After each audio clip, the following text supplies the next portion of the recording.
Minute 6. Oh, I'm Richard. I'm Brian.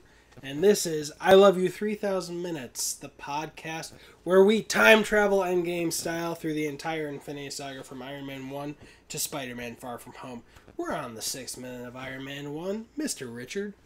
I'm just going to say we are not going to be time traveling. This is going to be a long and arduous process that you're coming with us for.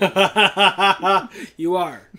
By listening to this, you've contractually obligated yourself to the next minimum 8 years if we release 1 minute every day. Because Vision says so. And you have to listen to him. He is a vision. So, for the audio listeners, I licked my lips real creepy. Check it out on YouTube.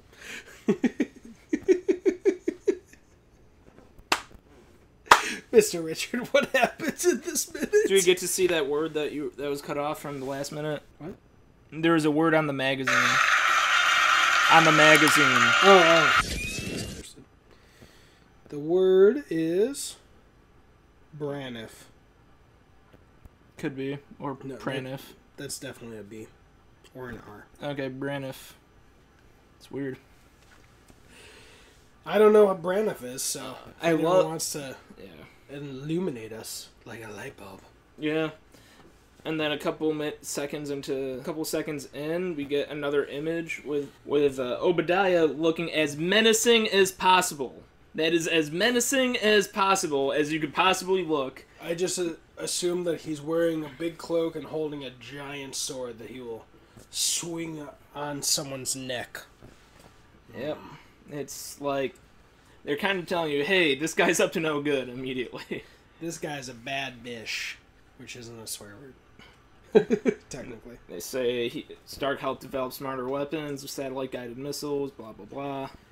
Yeah, so in this minute, we go from that Forbes... What's it called? Front Magazine page? cover. Magazine cover. To seeing Stark Industries. So now we confirm that he is the CEO of Stark Industries. We get Obadiah Stane clapping. Oh, I forgot to mention this, but when he gets hit by the missile, he has a watch on his right hand, but I thought he was typing with his right hand.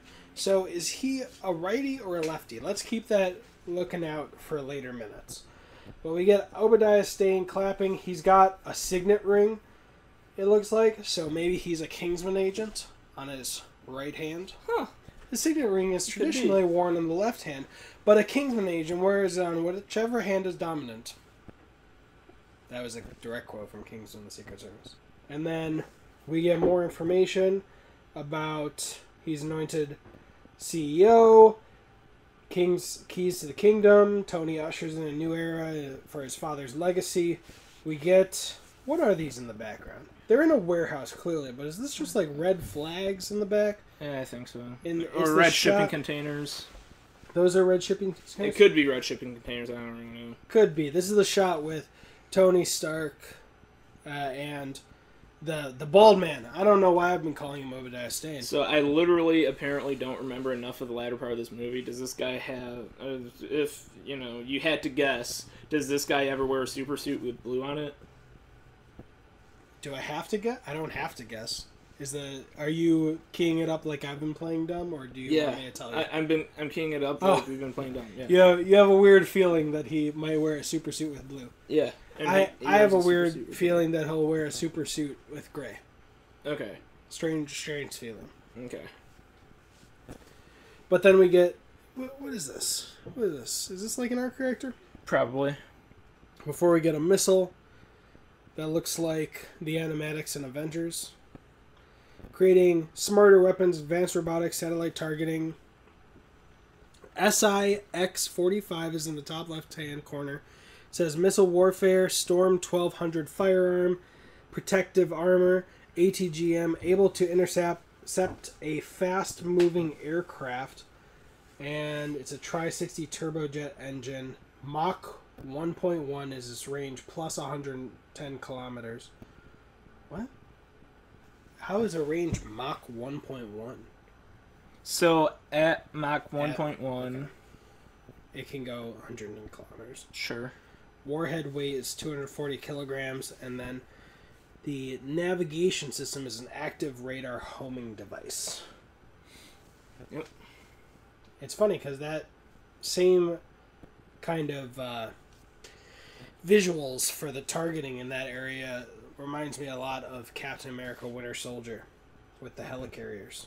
And then we get Tony Stark on the cover of Rolling Stone, a special double issue, and it says Tony Stark wants to save the world with a kind of knockoff American flag in the background. Would you agree? Red and white stripes. Yeah, sure. It's reminiscent. What's that pose? It looks like Bruce Lee, but not. Well, I wouldn't be surprised if it was inspired or unintentionally influenced by fighting, because Robert Downey Jr. has a lot of fight training. But I just saw that as something cool. Like, oh, was cool. Yeah. No. It's like... I look as cool as Robert Downey Jr. doing that right now. Let me make my hair look super cool. Oh, God, no. You look like a zombie. I'm so high right now, man.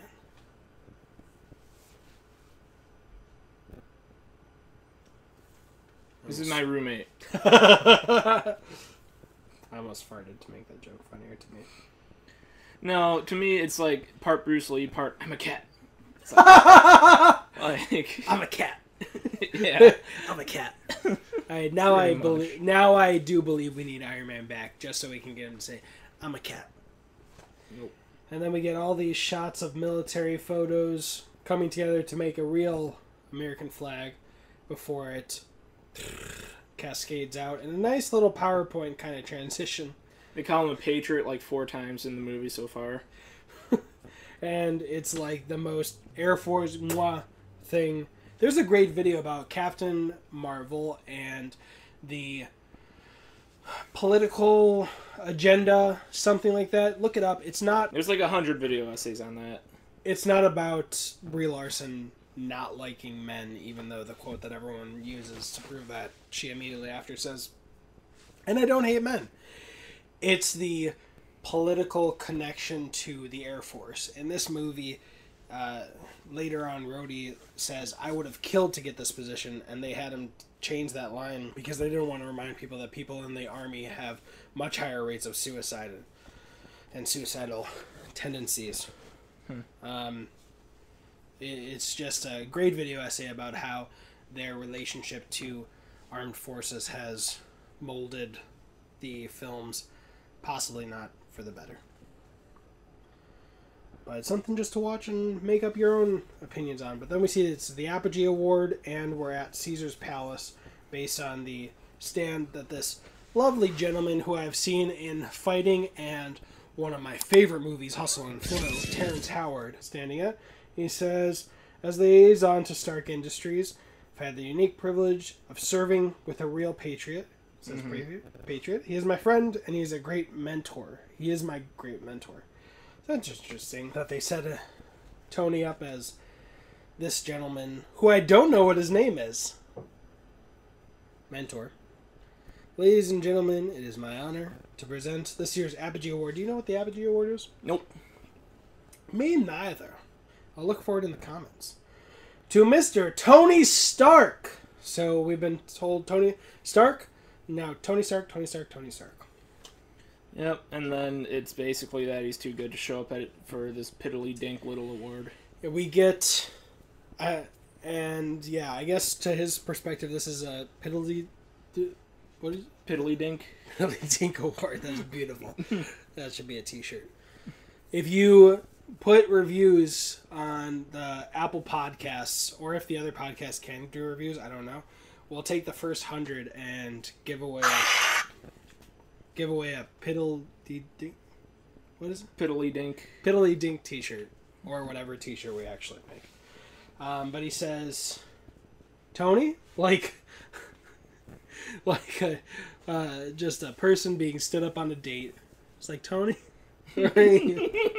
And we get the bald man in the audience just, "Nope, not even, not gonna happen." We see that gentleman who had the red wine drank a little bit. His wine's a little lower. Good detail catch. And still, it's like that table had a spotlight on it the whole time. Now it's got one, definitely, because he's supposed to be coming to the stage.